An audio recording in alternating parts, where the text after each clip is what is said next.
o estamos no para tumbar gobierno, ni para mantener gobierno, de eso se encargan ellos. Yo he dicho, en mi programa yo ni adulo ni destruyo a nadie, porque no es mi carácter, no es mi formación política, no es mi filosofía de periodismo. Yo tengo una escuela que es para mí es mucho orgullo, que fue la del doctor Luis Teófilo Núñez Arimendi, y la del doctor Luis Teófilo Núñez, fundador del Universal, que siempre decían, usted cuando llegue al periódico, los enemigos y amigos los dejan en el paltó. Aquí viene a hacer periodismo.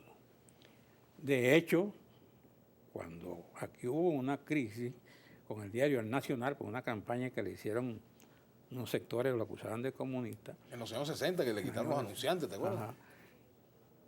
El Universal me nombra jefe de información a mí y yo llamo a Domingo Alberto Rangel para que fuera a trabajar, que llevara su columna al Universal. Y él me dice, bueno, tú estás loco. ¿Tú crees que ese periódico de derecha me va a aceptar una columna a mí? Yo le garantizo que se la voy a aceptar. Me entregó la columna, bueno, y escribió hasta su muerte. Y él siempre agradeció esas cosas. Que por cierto, aquí en el libro hay una anécdota que tú cuentas sobre Gustavo Machado, presidente fundador del Partido Comunista de Venezuela. Claro, ¿no? cuando él le llevó un artículo al doctor Núñez y le dijo, yo se lo publico si usted me publica un artículo de Eugenio Mendoza en el diario, Tribuna Popular. En Tribuna Popular. Así es, así es. Por cierto, aquí hay fotografías, Carlos, vamos a mostrarlas, porque este libro es interesante. ¿Qué apareces tú con este personaje de la historia venezolana llamado Jovito Villalba? Así como no. Mira, en esa época no había grabador, fíjate, tú tomabas nota con la libreta. Y por cierto, recuerdo mucho al maestro Prieto que le gustaba dictar con puntos y comas, ¿no? Sí, señor. Era de esa escuela, ¿no? Aquí hay fotografías tuyas, aquí estás con el rey Juan Carlos de España, cuando te dieron el premio de periodismo, ¿no? Sí, soy la católica, sí. Así es. Y aquí apareces también con Mario Cuomo, gobernador de Nueva York. Ese es padre del que es ahorita gobernador. Del actual gobernador, sí. Así es. Pero por aquí vi una foto interesante tuya. Aquí estás con el Gabo ya en estos años. Esta foto es más actual, ¿no? Sí, ese fue un seminario que tuvimos en Monterrey. Con Gabriel García Márquez, ¿no? Con Gabriel García Márquez. Y bueno, vamos a mostrar otras fotografías aquí porque el libro tiene conversaciones interesantes. Bueno, aquí fíjate tú el periodismo que hay que hacer, que tú lo practicas, ¿no? Bueno, las dos partes del conflicto, el de Palestina y el de Israel. Simón Pérez y Mahuabac. Así es. Los entrevisté en el mismo día. Así es. Y ahora aquí la podemos ver, ¿no? Ya la mostraste. Aquí está, aparece, ¿no? Y bueno, hay otras fotografías aquí también interesantes. Aparece con el presidente de República Dominicana, con Gustavo Dudamel, con el presidente Lucinchi aquí. Con Gustavo Machado. Con Gustavo Machado, con Ronald Reagan. Aquí está con Ronald Reagan también. Están algunas de las entrevistas que tú hiciste. Aquí está con el presidente Jaime Lucinchi. Tú en esa época usabas bigote. ¿Por qué te quitaste los bigotes, Carlos? Por lo mismo que a ti te cayó el pelo. Bueno, aquí está con Luis Teófilo Núñez. Canas. Así es, Luis Teófilo Núñez. Aquí está también, aparece. La entrevista, digamos, que tú más recuerdes, la que tú has hecho, que tú dices, caramba, esta ha sido de las mejores entrevistas que yo he hecho, con las que más me he sentido conforme, satisfecho. Yo, la mejor, para mí, una que le hice a Betancur, otra que le hice a Pérez Jiménez, los protagonistas. Eso. Y la primera entrevista que le hice a Chávez, que se le hice en la casa de Nedo Panis. Santa Mónica, ¿no? Sí. Era que vivía Nedo Panis. En Santa Mónica. No, en el Cafetal. Cumbre. En el Cafetal. En el Cafetal, en Chuao. Esas fueron 3 entrevistas que yo recuerdo que marcaron un poco la proyección de Carlos Crowe, pues, antes y a la hora. Y fueron entrevistas que se dieron sin ninguna otra intervención que el respeto mutuo que teníamos unos por los otros. Pues ellos eran lectores. En el caso de Betancur, lo entrevisté en Berna, ya él se había ido. Aquí, yo había sido reportero del Universidad en Miraflores, y ahí teníamos un salón para todos los periodistas. Antes los periodistas tenían su salón, los presidentes salían cuando querían declarar y caminaban por los pasillos. Era realmente interesante y tú lo entrevistabas. Betancur no declaraba, mientras fue presidente, no declaraba a los periodistas. Él nunca declaró, no daba entrevistas. Él mandaba. Eso sí, cuando él iba a un acto, le decía al jefe de prensa de que era Arica Cabales, un veterano periodista muy bueno, decía, yo quiero que los periodistas lleguen primero. Porque Bethencourt tenía noción de lo que era el político y de lo que era la promoción política de la obra. Ese era Bethencourt. Otro que era muy particular en su relación con los periodistas era Luis Herrera, ¿no? Que además es Claro, periodista, ¿no? Luis Herrera, yo tengo mucha amistad con Luis Herrera. Luis Herrera me entregó a mí justamente el Premio Nacional de Periodismo y me dijo, yo sé que tú no estás de acuerdo conmigo en algunas cosas, pero... Aquí hay una anécdota de Luis Herrera que yo quiero que la recuerdes, ¿no? Y el titular de esta entrevista es una caricatura, Mis kilos son salados. Bueno, tú sabes por qué ocurrió eso, ¿no? Cuando él me entrega el premio de periodismo, me hace una cena en Miraflores y a los que ganamos los premios. Estaba Oscar Guaramato, estaban otros colegas destacados y yo quedé junto a Luis Herrera. Y comenzamos a hablar y le digo, mire, presidente, vamos a hacer una entrevista aquí, porque no va a perder esta oportunidad de estar aquí usted. Me dijo, bueno, pregúntele. Le digo, es cierto que usted come mucho Toronto. Me dijo, no, mis kilos son salados. Ese era Luis Herrera. Claro. Pero él me dijo otra cosa ahí, que es histórica. Estaba entonces la campaña de Pepe Montes de Oca contra Caldera. Contra Caldera, ¿cómo no? Y decían que él... Para el año 83 eran las elecciones. Que él estimulaba la candidatura de Montes de Oca y que además desde Miraflores la financiaban. Y que Luis Herrera lo hacía porque no se entendía con Caldera. Cosa que había unas diferencias ahí. Al final se entendieron, porque era lo que le convenía. Yo le pregunto a Luis Herrera, dígame, presidente, algo. Pepi, ¿qué va a pasar? Porque Caldera está diciendo que él está dispuesto a no renunciar a su candidatura. Y me dijo, no, Carlos, Pepi renuncia la próxima semana a la candidatura. En una reunión con el comité político de COPEI, con Luis Herrera le dijo, mire, el día que yo quiera decir una cosa, lo hago a través de Carlos Crowe.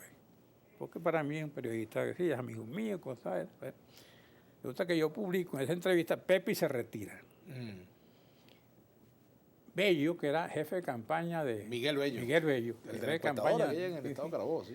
Miguel Bello era jefe de campaña de Pepe. Están en Puebla Falcón, se llama Méndez de Magroa, y ven el Universal, la columna mía donde estaba entrevista con un presidente. Diálogo con un presidente se llama. Y ven la noticia y le dice, Pepe, ¿viste lo que publica aquí el Universal? ¿Qué publicó? Esta entrevista de Carlos Crowe. Ah, bueno, ¿y qué pasa? No, pero tú sabes lo que dices, que tú te retiras. Bueno, pero tú no te acuerdas lo que dijo, y además lo dice que dijo Luis Herrera. Tú no te acuerdas lo que Luis Herrera nos dijo a nosotros en aquella reunión, que cuando él quisiera mandar un mensaje lo hacía a través de Carlos Crowe y dijo, Pepe, dijo, sí es verdad. Suspendieron la ida y vinieron a Miraflores, vinieron a la casona, estaba Luis Herrera y le preguntaron, ¿qué es esto? Bueno, Luis Herrera le dijo, ¿qué? Esto que usted dice, presidente, aquí. Bueno, si son cosas de Carlos Crowe, pero si yo lo dije, y se acabó la candidatura. Así es. Carlos, el mayor tubazo que diste o que has dado y el mayor que te han dado. Tú sabes que yo no llevo esa contabilidad, ¿no? Pero yo creo que yo hice unos trabajos como esta parte. El día del porteñazo, yo estaba en Valencia y estudiaba allá en el Pedro. Yo comencé muy joven y trabajaba con un periodista que era corresponsal del Universal y yo era como asistente de él. Y un día antes yo me entero que se va a producir un golpe militar, porque era el golpe más descubierto que había, todo el mundo lo sabía. Y el gobernador de Carabobo, que era José Reguino Peña, yo le estaba haciendo una entrevista como a las 8 de la noche, recibe un cifrado, llaman eso el cifrado de Miraflores, diciendo que hay habrá un golpe militar en Puerto Cabello, que el jefe de la intentona es que el papá de Evo Morales, por cierto. Víctor Hugo. Víctor Hugo Morales. Y que pasaron rumbo a Puerto Cabello Humberto Bártola y Luis Miquelena. Entonces yo digo, con esa noticia llamo al Universal y digo, mira, yo me voy, para Puerto Cabello. Y Alibret Martínez era corresponsal nacional, que estaba ahí también en la entrevista con el gobernador.